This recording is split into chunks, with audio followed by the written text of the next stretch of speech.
Hi all. स्वागत है आपका मेरे चैनल ग्रीन वर्ल्ड इन्वेस्टर में। तो आज का हमारा जो टॉपिक है वो है कि आप सुकन्या समृद्धि स्कीम से टैक्स कैसे बचा सकते हैं। How can you save taxes from the Sukanya Samriddhi scheme. तो सुकन्या समृद्धि योजना भारत सरकार के द्वारा 2015 में बेटी बचाओ बेटी पढ़ाओ अभियान के अंतर्गत शुरू की गई थी। यह योजना लड़कियों को प्रोत्साहन देने के लिए और उनके बेहतर फ्यूचर के लिए सरकार ने शुरू की थी। तो अब हम इस वीडियो के थ्रू हम ये जानेंगे कि ये योजना के और क्या फीचर्स हैं और जो दूसरे छोटी बचत योजना जैसे कि पीपीएफ है या फिर सीनियर सिटीजन सेविंग स्कीम है या महिला सम्मान सेविंग स्कीम है, उससे इसमें क्या फर्क है, क्या सिमिलैरिटी है, कौन सा बेहतर है, इसे कौन यूज कर सकता है, कैसे खोल सकते हैं, इसे कब विड्रॉ कर सकते हैं। तो और ये आपको टैक्स बचत में टैक्स सेविंग में कैसे हेल्प करेगा। तो वीडियो से जुड़े रहें और जानिए ये सब के बारे में। तो सुकन्या समृद्धि योजना भारत के अन्य जो छोटी बचत स्कीम्स हैं जैसे कि पब्लिक प्रोविडेंट फंड या फिर सीनियर सिटीजन्स के लिए जो सेविंग स्कीम है, वरिष्ठ नागरिक बचत स्कीम, उसी की तरह सरकार की गारंटी के साथ आती है। ये कोई भी नागरिक जिसकी एक बेटी है वो अपनी बेटी के नाम पर किसी पोस्ट ऑफिस या शेड्यूल्ड बैंक में जाकर उसके नाम से खोल सकता है। ध्यान रहे, बच्चे की उम्र 10 साल से कम ही होनी चाहिए। तो और इसमें जो सालाना योगदान है आपका, जो मिनिमम कंट्रीब्यूशन है वो 500 होगा, जो कि बढ़कर 1.5 लाख तक भी जा सकता है। तो जैसी आपकी आपका बजट है, आप उस हिसाब से इसमें हर साल कंट्रीब्यूट कर सकते हैं। कई अगर किसी कारणवश किसी साल आपसे यह मिस हो जाए कंट्रीब्यूशन, तो आप 50 रुपए का जुर्माना देकर इसे फिर से चालू कर सकते हैं।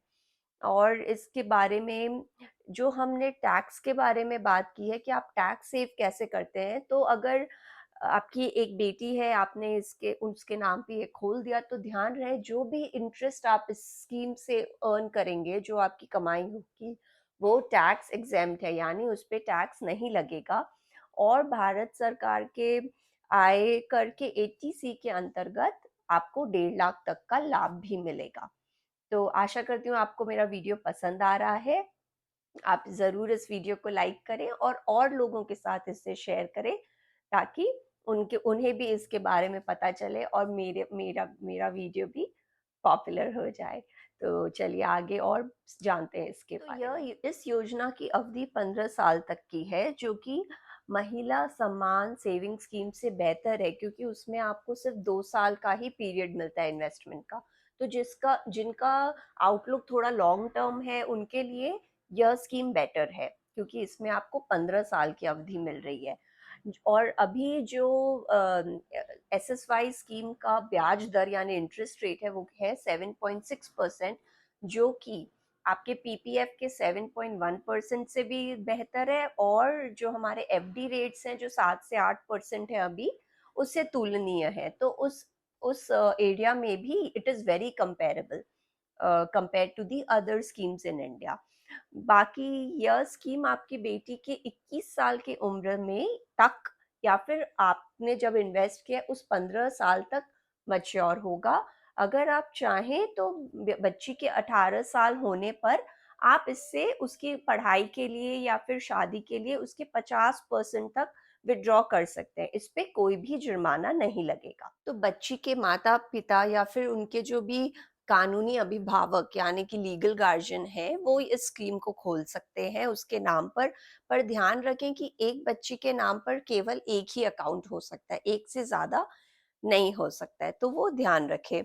अब मेरे विचार से सुकन्या समृद्धि स्कीम सम्मान सेविंग स्कीम से बेहतर है, क्योंकि और इसका सरकार भी पीएसयू बैंक्स के द्वारा प्रचार कर रही है। और ये स्कीम काफी लोकप्रिय भी हो गया है, क्योंकि आज के दिन भारत में 2 करोड़ अकाउंट्स बन गए हैं इसके, जिसमें जो एवरेज कंट्रीब्यूशन है वो कि 50,000 रुपए है, तो काफ़ी पॉपुलर हो रहा है ये स्कीम। तो क्या ये सब जानकारी हासिल करने के बाद भी आप इस कश्मकश में हैं कि आपको इस स्कीम में इन्वेस्ट करना चाहिए या नहीं? तो अगर आप टैक्स सेविंग के पॉइंट ऑफ व्यू से देखें तो आई थिंक आपको ज़रूर इसमें इन्वेस्ट करना चाहिए, क्योंकि इसमें जो आपने इंटरेस्ट कमाया है वो भी टैक्स फ्री है, यानी उस पे कोई भी टैक्स नहीं लगेगा, और उसमें आपको एटीसी का बेनिफिट भी मिल रहा है। प्लस ये एक राशिफल जो इकट्ठा हो जाती है वो आपके बच्चे के भी फ्यूचर में उन्हें एक एक लमसम अमाउंट मिलता है। तो इसके काफी सारे ये बेनिफिट्स देखे गए हैं जो कि इसे एक काफी अच्छा इन्वेस्टमेंट ऑप्शन बनाती है मेरी नजर में। और जो इसका इंटरेस्ट रेट है वो भी 7.6% है, जो कि किसी भी पीपीएफ के अराउंड 7.17% से बेहतर है। तो इस तरह से इसके ये सारे विशेषताएं हैं जो इसे एक अच्छी स्कीम बनाती है, लेकिन इसके एक दो डाउन साइड्स भी हैं।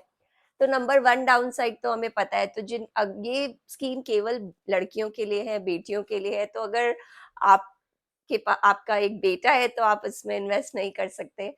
और इसका जो इंटरेस्ट रेट है वो भी फ्लक्चुएट करता है, तो वो गवर्नमेंट के हिसाब से वो उसे हर साल रिवाइज करते हैं, तो ऊपर नीचे जा सकता है। तो ये एक दो इसके डाउन साइड्स हैं जो अगर आप इन्वेस्ट करना चाहते हो तो आपको पता होना चाहिए। तो ये थे कुछ पॉइंटर्स हमारे सुकन्या समृद्धि योजना के बारे में। आशा करती हूँ आपको ये वीडियो पसंद आया होगा। अगर आप इसको पसंद आया हो तो आप इस वीडियो को लाइक करें, मेरे चैनल को सब्सक्राइब करें। आपका दिन शुभ हो। Thank you.